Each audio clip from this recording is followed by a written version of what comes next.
24 के चुनाव में भले ही अभी तकरीबन एक साल का वक्त बाकी हो, लेकिन राजनीतिक दलों ने शंखनाद फूंक दिया है।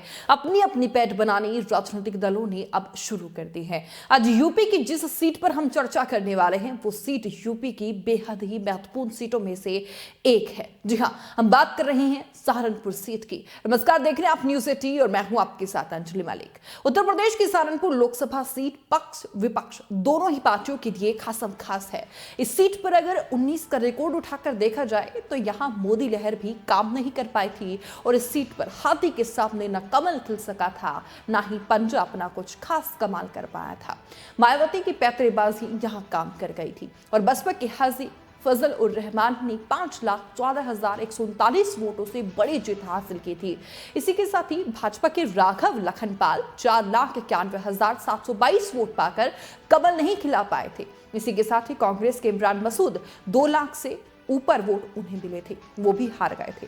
19 में भले ही यहां भाजपा हारी हो, लेकिन 24 में भी फिर से ध्रुवीकरण की उम्मीद में भाजपा बैठी है। तो वही हाथी यानी कि बसपा मुखिया मायावती को अनुसूचित जाति, मुस्लिम और जाट गठजोड़ पर भरोसा है। हालांकि इस सीट पर अब समीकरण जो है वो बिल्कुल बदल चुके हैं। आगामी 24 का चुनाव मायावती ने अकेले लड़ने का अपने जन्मदिन के मौके पर फैसला ले लिया था। वहीं इमरान मसूद जो कांग्रेस के नेता हुआ करते थे, उन्होंने भी अब जो है बसपा का दामन थाम लिया है और वेस्ट यूपी में बसपा के लिए जी जान से वो जुटे हुए हैं। कांग्रेस भी अपनी खोई सियासी जमीन को तलाशने की फिराक में है। वहीं अब यूपी विधानसभा चुनाव के बाद से सपा और आरएलडी का गठजोड़ देखने को मिल रहा है, जो काफी हद तक कामयाब भी होता हुआ नजर आता है। इसलिए अब सहारनपुर सीट पर 19 जैसा तो माहौल नहीं है। इस सीट पर बसपा के साथ साथ सपा और आरएलडी मुखिया जयंत चौधरी को भी अब लोग वहां खूब पसंद कर रहे हैं। भाजपा नेता राघव लखनपाल शर्मा केंद्र और प्रदेश सरकार के काम के भरोसे चुनावी नैया पार लगाने के प्रयास में थे। तो वहीं 2014 और 19 के लोकसभा चुनाव की तरह ही ध्रुवीकरण होने की उम्मीद कर रहे थे। हिंदू मतों को एकजुट करने का प्रयास था, लेकिन वोटरों में उत्साह लाना भाजपा के लिए उस वक्त भी चुनौतीपूर्ण था। वहीं 19 में गठबंधन से बसपा प्रत्याशी हाजी फजल उर रहमान बसपा, सपा और रालोद के परंपरागत वोटरों के मजबूत समीकरण के सहारे चुनाव में मैदान में थे। वहीं मुस्लिम मतों को सहज पाना उनके लिए भी काफी चुनौतीपूर्ण बना हुआ था। तो वहीं भीम आर्मी का रुख भी उनके लिए काफी परेशानी का सबब 2019 के चुनाव में बना था। वहीं सहारनपुर सीट की विधानसभा सीटों पर अगर बात कर ली जाए तो यहाँ बेहद सहारनपुर नगर, सहारनपुर, देवबंद, रामपुर, मनिहारन है। जीत के यहाँ समीकरण जो है वो क्या कहते हैं वो भी आपको बताते हैं। सीट पर, लोकसभा सीट पर तकरीबन मुस्लिमों की अगर बात कर ली जाए तो 6 लाख, एससी 3 लाख और इसी के साथ ही गुज्जर की अगर बात करें तो 1,50,000। वहीं स्वर्ण जाति की अगर बात कर ली जाए तो 3,50,000 है और अन्य की अगर बात कर ली जाए तो 3 लाख है। अगर इस सीट के इतिहास पर भी नजर डालें, इतिहास क्या कहता है वो भी आपको बता रहे हैं। जहां सहारनपुर लोकसभा सीट पहले लोकसभा चुनाव से ही कांग्रेस का गढ़ बनी रही थी। यहां 1952 से 1971 तक लगातार 4 बार लोकसभा चुनावों में कांग्रेस प्रत्याशियों ने ही विजय फतह पताका फहराया।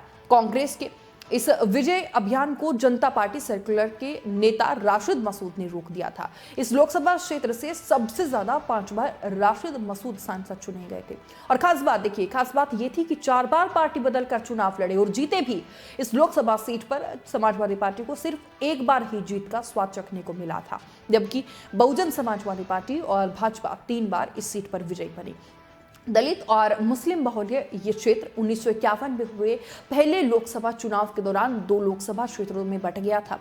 इस क्षेत्र का एक हिस्सा देहरादून जिला और बिजनौर उत्तर पूर्व लोकसभा सीट का हिस्सा था, लेकिन दूसरे हिस्से का नाम सहारनपुर पश्चिम और मुजफ्फरनगर उत्तर लोकसभा सीट था। 1957 में हुई लोकसभा चुनाव से पहले इस निर्वाचन क्षेत्र को दोबारा गठित कर सहारनपुर लोकसभा का नाम दिया गया। 1957 में दूसरी लोकसभा के चुनाव में इस क्षेत्र से कांग्रेस ने अजीत प्रसाद जैन और सुंदरलाल को चुनाव लड़ाया था। अजीत प्रसाद और सुंदरलाल दोनों उम्मीदवार को विजेता घोषित किया गया था। गौरतलब है कि संभवतः उस वक्त लोकसभा क्षेत्र का आकार बड़ा होने के चलते 2 विजेता घोषित हुए थे और यह स्थिति देश के 40 से भी ज्यादा देखिए लोकसभा क्षेत्रों की थी। 16वीं लोकसभा के लिए 2014 के चुनाव में मोदी लहर का असर रहा था और सहारनपुर सीट पर भाजपा को 16 साल के बाद यहां जीत नसीब हुई थी। इससे पहले भाजपा 1998 में इस सीट पर चुनाव जीत पाई थी। 2014 में भाजपा प्रत्याशी राघव लखनपाल को 4,72,999 लाख वोट मिले थे और जबकि वहीं अगर बात कर ली जाए तो उनके निकटतम प्रतिद्वंदी कांग्रेस नेता इमरान मसूद को 4,79,009 वोट मिले थे। अब जिस तरीके से यहाँ समीकरण अब धीरे धीरे बदलते हुए नजर आ रही हैं, उससे राजनीतिक जो दल हैं उनकी भी धड़कनें बढ़ी हुई है। बहरहाल इस सीट पर राजनीतिक दलों की तरफ से स्पष्ट तो अभी तक कुछ नहीं किया गया क्योंकि अभी 1 साल का वक्त तकरीबन है चुनाव में, लेकिन काफी बदले से इस सीट पर समीकरण अब नजर आते हैं। देखना अब दिलचस्प होगा कि जिस तरीके से भाजपा मिशन 80 लेकर चल रही है उत्तर प्रदेश में, उसे कितने कामयाबी हासिल हो पाती है। और फिलहाल मेरा एक सवाल आपसे भी है, आपको क्या लगता है 24 के लोकसभा चुनाव में इस सीट पर कौन सा दल जो है वो बाजी मार सकता है? क्योंकि अब जिस तरीके से जयंत चौधरी और जो समाजवादी पार्टी मुखिया अखिलेश यादव है उनका और साथ में उनके चंद्रशेखर आजाद जो गठजोड़ उनका देखने को मिल रहा है खतौली उपचुनाव में, वो एक बड़ी जीत उभर कर उनके सामने आई थी। और हाँ, अगली कौन सी सीट के बारे में आपको जानना है कमेंट बॉक्स में हमें जरूर बताइएगा। फिलहाल बस मेरे साथ इतना ही। ये खबर हमें भेजी थी हमारे संवाददाता ने, प्रस्तुत किया है मैंने यानी अंजलि ने, और कैमरे के पीछे इकरार चौधरी। ऐसी तमाम खबरों के लिए लगातार देखते रहिए न्यूज 80। अब आप न्यूज 80 को यूट्यूब और फेसबुक के साथ साथ प्ले स्टोर से भी न्यूज 80 का ऐप डाउनलोड कर सकते हैं और 24 घंटे देखिए लाइव देख सकते हैं। इसी के साथ ही i2i, जिंगा टीवी, जियो टीवी पर भी न्यूज 80 उपलब्ध है। फिलहाल मुझे दीजिए इजाजत, नमस्कार।